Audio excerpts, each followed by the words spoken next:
Et salut tout le monde, c'est Jocelyn 1998 et aujourd'hui on se retrouve pour la deuxième partie de mes achats manga de avril 2015. Donc on a 9 tomes, on en voit 6 ici et 3 qui sont planqués derrière parce qu'ils sont dans un petit coffret qui n'a pas, quel que soit le sens dans lequel je place le coffret, on comprend ce qu'il y a dedans. Donc on va commencer par présenter ce coffret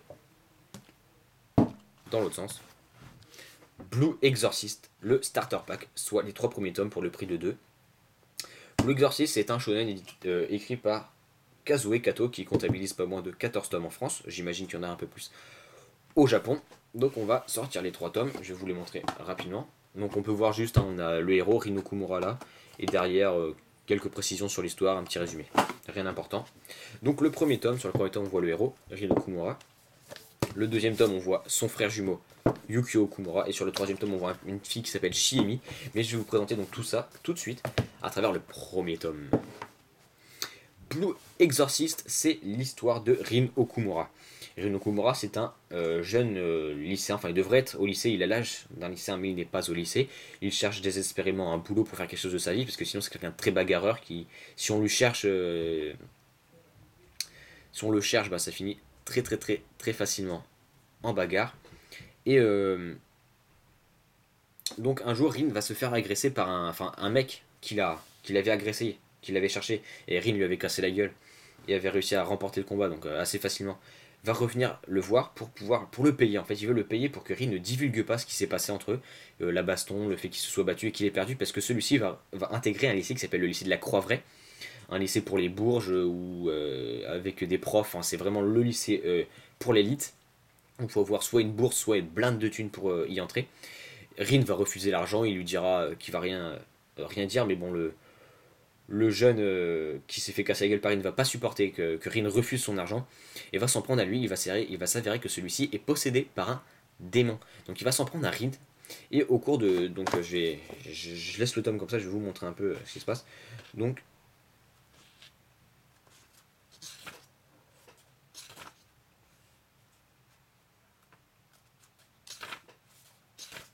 Je vais essayer de vous trouver une image où on voit bien le mec. Bon, on ne trouve pas tellement, donc on va vous montrer la première qui vient. Voilà. Donc voilà, le mec il est complètement possédé et il vient voir Rin. Et Rin, au cours de l'affrontement entre guillemets où Rin va se faire casser la gueule par les 3 personnes, Rin va s'enflammer. Et oui, des flammes bleues vont jaillir de son corps et une queue va lui pousser. Et il va s'avérer que Rin est un démon. Et enfin, Rin il comprend que dalle au début. T'as le mec qui est possédé, il lui dit oh mon maître, je vais vous emmener auprès de votre père. Et il comprend vraiment que dalle, Rin. Mais le père adoptif de Rin, qui est un prêtre et accessoirement un exorciste, va venir et va exorciser donc le jeune homme pour que le démon se barre. Le fameux père adoptif s'appelle Fujimoto Shiro. On va essayer de trouver une image où on peut le voir plutôt bien. Bon, voilà. Donc le voilà, Fujimoto Shiro, qui est donc un prêtre et un exorciste, et il va remettre à Rin ce sabre qui s'appelle le Kurikara, ou la faucheuse de démons, qui est un sabre dans lequel sont scellés les pouvoirs de Rin, qui est donc le fils de Satan. Il va apprendre qu'il est le fils de Satan, que son frère jumeau, qui d'ailleurs, je vous présente un peu, Yukio Okumura, il est un humain complet. Enfin, c'est vraiment un humain à 100%, puisqu'en fait, à sa naissance, étant de faible constitution, c'est Rin qui a pris tous les pouvoirs, et lui, il est resté un simple humain. Et, et je vais vous expliquer un peu plus son histoire après. Et en fait, comme il est super intelligent, il va être admis à l'lycée de la Croix-Vraie grâce à une bourse. Donc le lycée dont je vous parlais tout à l'heure. Et donc Rin va découvrir, bon, il va pas y croire au début, jusqu'à ce que son père adoptif, dans un élan, n'importe quoi, dans un moment d'égarement, va se faire posséder par Satan, qui veut donc communiquer avec son fils biologique. Et donc, va s'en suivre une petite discussion entre Satan et Rin. J'essaie de vous trouver une page où je vous montre un truc, voilà. Et Satan va ouvrir la porte de la Guéhen, donc ou de la GN, je sais pas comment vous dites, donc je vais dire Guéhen, qui permet donc d'aller dans la Guéhen, le monde des démons. Car un démon, le seul moyen pour un démon de venir dans le monde des humains, c'est de posséder un corps. Enfin, de posséder un humain, pardon.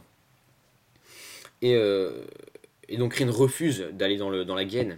Et donc, dans un moment de lucidité, le père adoptif, donc Fujimoto, va se transpercer le cœur avec un poignard pour sauver la vie de son fils.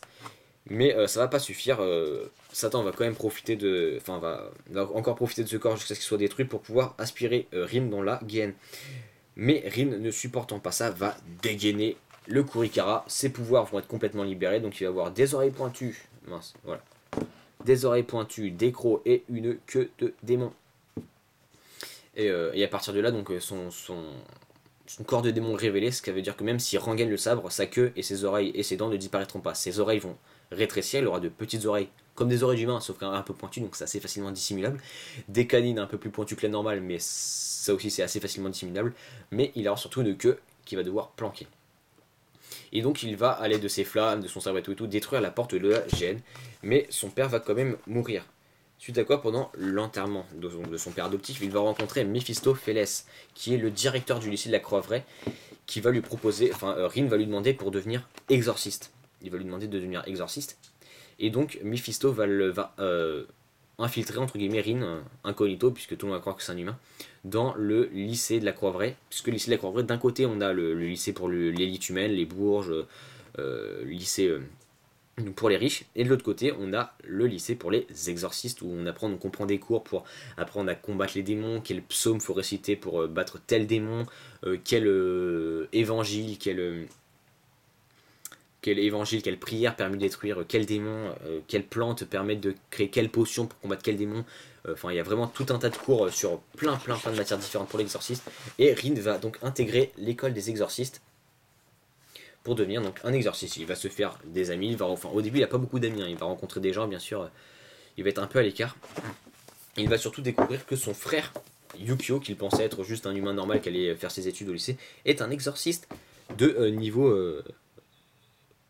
moyen. Enfin, je sais plus, je sais qu'il y a tout un organigramme par rapport aux exorcistes. Donc au début on est aspirant, puis on choisit son orientation, puisqu'il y a les dragons qui se battent à l'épée, qui se battent au pistolet, les paladins qui se battent à l'épée, les arias qui se combattent les démons avec des psaumes. Il y a vraiment tout un tas de types d'exorcistes, et puis on peut cumuler différentes spécialités entre guillemets. Et puis après, quand on a choisi quel domaine on était, il y a différents niveaux. Il y a les exorcistes moyens, supérieurs, et puis il y a moyen 1, moyen 2, supérieur 1, supérieur 2, enfin il y a tout un tas de niveaux. Et puis le niveau ultime, c'est Saint Palatin, c'est vraiment et il y en a qu'un seul d'exorciste qui peut devenir Saint Palatin. Mais il va découvrir que son frère est donc un exorciste, qui plus est son professeur, un de ses professeurs en tant qu'exorciste. Et donc en fait, il va découvrir que son frère, dès le plus jeune âge, il a commencé à voir des démons. En fait, pour voir des démons, il faut avoir subi une blessure causée par un démon. Et étant né aux côtés d'un démon, Yukio a été blessé dès sa naissance. Enfin, blessé, il a subi, entre guillemets, sa petite blessure dès sa naissance. Et a donc vu des démons dès le plus jeune âge. Et au début, il est complètement flippé par les démons. Et le père Fujimoto va convaincre Yukio de devenir un exorciste. Donc Yukio, lui, il sait depuis toujours que Rin, c'est le fils de Satan. Enfin, il est aussi le fils de Satan, mais il sait depuis toujours que Rin, lui, c'est le fils qui a hérité des pouvoirs de Satan. Et, euh, et donc il va accepter de devenir exorciste pour protéger son frère, puisque son frère l'a toujours protégé contre les brutes, parce qu'il n'a jamais été très fort. Bien sûr, après l'entraînement, il va devenir beaucoup plus fort. Et donc il va décider de devenir exorciste pour protéger son frère contre les démons, et actuellement aussi contre les exorcistes qui pourraient vouloir lui faire la peau en tant que fils de Satan. Rin va donc découvrir que son frère est un exorciste, et donc encore une fois, qui plus est, son frère. Et va donc débuter une histoire où Rin, accompagné de différentes personnes, donc il y aura notamment Shiemi, tout un tas de petits, bon ils sont pas énormes, ils sont une dizaine d'élèves au total. Et donc dans les 3 premiers tomes va évoluer de la scolarité entre guillemets de Rin en tant qu'exorciste. Et bah voilà, c'est un peu, enfin il n'y a pas grand chose à dire au début, donc il y a plein d'événements, mais je vais pas tout vous raconter. Voilà l'histoire. Rin va intégrer l'école des exorcistes en tant que démon incognito, parce que si tout le monde savait que c'était le fils de Satan, il se ferait un peu défoncer. Et donc il va avoir une scolarité au début, il va s'en suivre tout un tas de. On va voir qu'il suit ses cours, comment il va essayer de s'adapter, se faire des amis, devenir quelqu'un de studieux, parce qu'en tant qu'élève cancre qui a séché des cours au collège toute sa vie, il n'est pas quelqu'un de très studieux. Et surtout, c'est quelqu'un qui a pour prof son frère, donc c'est assez chelou, mais c'est très bien. Et on se doute forcément que même si au début ce ne sont que des cours Enfin, ce sont 3 tomes où on voit qu'il fait quelques petites missions, il accompagne des exorcistes en mission pour voir un peu à quoi ça ressemble, il suit des cours, c'est vraiment tout un tas, tout l'enseignement en tant pour devenir exorciste. Mais on se doute bien qu'à un moment, ça va péter, il va y avoir un truc, et c'est un peu comme dans Harry Potter, où au début, dans les premiers films, c'est juste l'école, hein, des cours très simples, et puis au bout d'un moment, t'as Voldemort qui arrive, ça fait tout péter, et là, c'est carrément plus du cours, c'est plus scolaire. Donc là, on a l'univers plutôt scolaire dans les 3 premiers tomes, et après, bah forcément, enfin, j'ai vu l'animé, donc je peux m'en douter un peu. Ça va péter, il va y avoir des conneries qui vont se passer, et ça va être plutôt sympathique, je pense. Donc ça a quand même pris 10 minutes pour présenter Blue Exorcist. Donc je range les tomes et je vais vous présenter la suite. Donc là, j'aurais pas vous présenter les histoires parce que ce sont des trucs que vous connaissez déjà. Assassination Classroom, le tome 8. Donc dans ce tome 8, donc dans le tome 7, ils étaient donc en vacances d'été, arrivés sur une île sur laquelle il y avait un hôtel réservé pour les crapules et les mafieux. Donc ça, ils ne savaient pas quand ils sont arrivés, mais bon, ils l'ont appris après. Et, euh, et il y a un des habitants de l'hôtel qui veut la tête de Koro Sensei et qui a donc pour ça demandé aux élèves de ramener Koro Sensei, de lui vendre Koro Sensei en échange d'un antidote puisqu'il a en fait empoisonné la bouffe. Et donc la moitié des élèves de la classe sont malades et peuvent en mourir. Et donc au lieu de vendre Koro Sensei, ils ont décidé de s'infiltrer dans l'hôtel pour aller jusque là-haut et niquer la gueule du mec qui a empoisonner tous les élèves, récupérer l'antidote par eux-mêmes et ne pas vendre Koro Sensei. Et donc dans ce tome, on a toute l'infiltration, donc les différents combats qui vont avoir lieu, les différentes techniques qu'ils vont utiliser, les différents adversaires qu'ils vont rencontrer, et c'est comme ça dans tout le tome. Donc ils vont rencontrer des tueurs à gages et des chasseurs de primes avérés, invétérés, qui ont vraiment des techniques assez cheloues, une personnalité aussi très chelou. Et en fait, c'est ça, c'est juste ça. Mais c'est très complet, c'est très bien fait.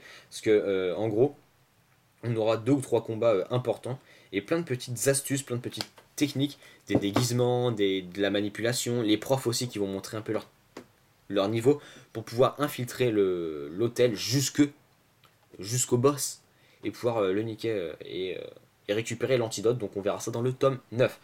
C'était assez rapide, je dois dire, mais c'est pas plus mal, ça va me permettre d'aller directement sur... Ah, quoique là, je vais devoir vous le présenter un peu. L'attaque des titans, Birth of Revive, tome 1 et tome 2.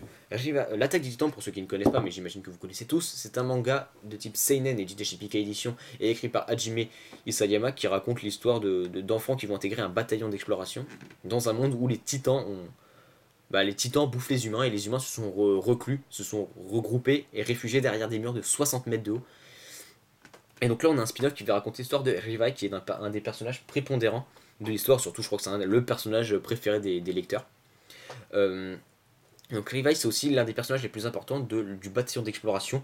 Et donc ces 2 tomes, parce que c'est seulement 2 tomes, vont raconter l'histoire de Rivai, comment il intègre le bataillon d'exploration et enfin tout ce qui va se passer, sa rencontre avec Erwin, sa rencontre avec les personnages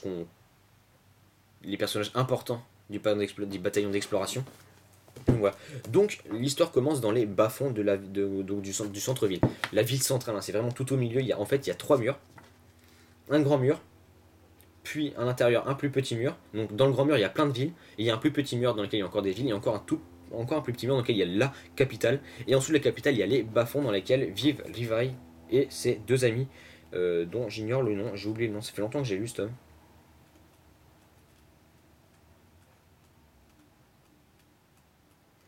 Je n'arrive pas à retrouver. Bon, il a un ami homme et un ami fille. Je vais vous dire, donc de sexe masculin et de sexe féminin. Mais je me souviens plus de leur nom et j'arrive pas à le retrouver.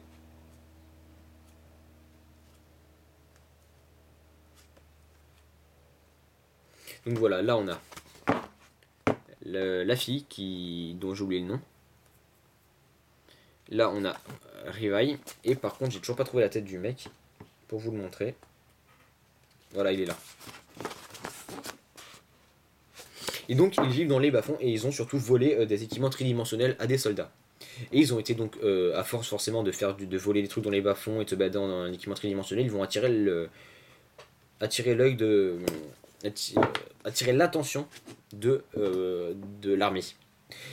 Mais en fait au début ils s'en foutent un peu. Puis le bataillon d'exploration va les repérer et Erwin, donc qu'on connaît tous, va décider de les recruter.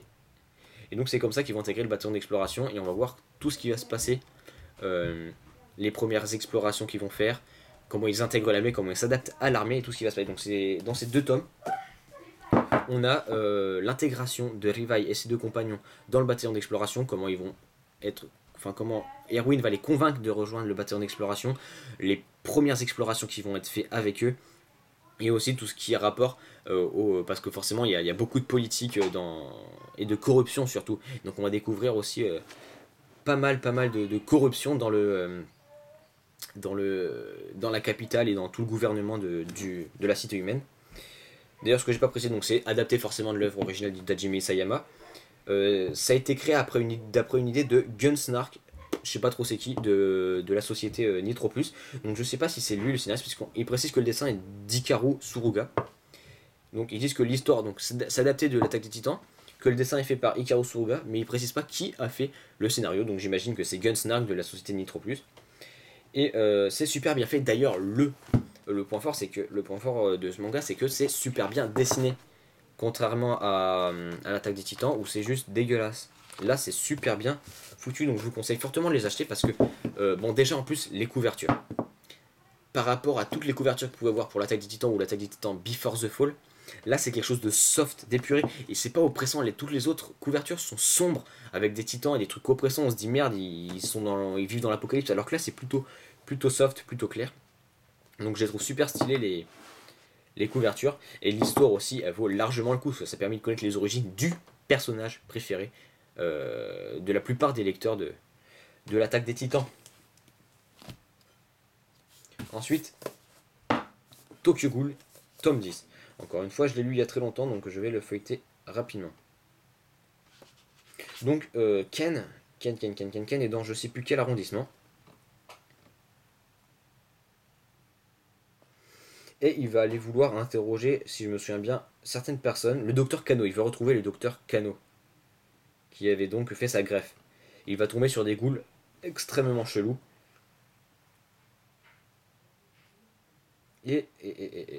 Attendez que je cherche en seconde. Et oui, il va aussi tomber sur d'autres ghouls à un seul œil rouge, c'est-à-dire des ghouls qui ont subi des opérations et une greffe. Et il va donc tout faire pour retrouver le docteur Kano pour avoir des explications. Et donc on le voit pas mal s'entraîner. Donc voilà, par exemple, notamment, hop, l'entraînement. Pour pouvoir, après, on va le voir, donc rencontrer certaines personnes liées à Dr Kano et il va donc tomber dans une maison qui appartenait au Dr Kano et il va donc fouiller un peu partout, il va tomber sur des souterrains dans lesquels il va affronter enfin nombre de ghouls assez surpuissantes, lui et ses amis. Et donc le tome va se finir sur un combat relativement puissant entre Ken et une ghoul très très forte. Et surtout, il va faire la découverte, il va découvrir quelque chose, donc je vous dirai pas quoi, d'assez surprenant. Un truc où on pensait que c'était absolument pas possible. Rien que dans le premier tome, vu ce qui se passait dans le premier tome, ça nous venait même pas à l'esprit que ça puisse passer. Bah, il va découvrir quelque chose de très très très surprenant. Voilà. Sword Art Online, le tome 3. Sword Art Online, Fairy Dance, pardon, le tome 3. Donc il est extrêmement mastoc. Ils auraient pu facilement faire un tome 3 et un tome 4, mais ils ont fait que un tome 3 bien mastoc. Donc Sword Art Online Fairy Dance, c'est le second arc de Sword Art Online. Dans lequel, donc, pour rappeler l'histoire, dans Sword Art, Kirito va retourner dans les VRMMO, il va retourner dans le jeu, il va aller, pas retourner, il n'a jamais été dans le jeu Alpha Game Online, pour retrouver sa bien-aimée Azuna, puisque en fait, suite aux événements de Sword Art Online, beaucoup de joueurs se sont réveillés, mais 300 joueurs ne se sont pas réveillés, ils sont toujours dans le coma et on se demande bien pourquoi. Et suite à certains indices, Kirito va découvrir que Azuna est retenue prisonnière dans un autre jeu qui s'appelle Alpha Game Online.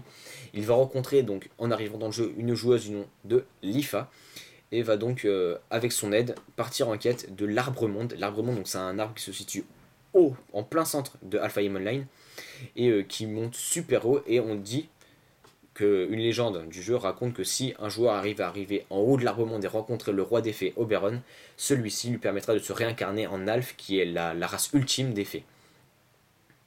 Et donc lui, son but c'est d'arriver à l'arbre monde et de monter tout son haut pour retrouver Azula et non devenir un Alph. Lui, ça, il s'en contrefiche.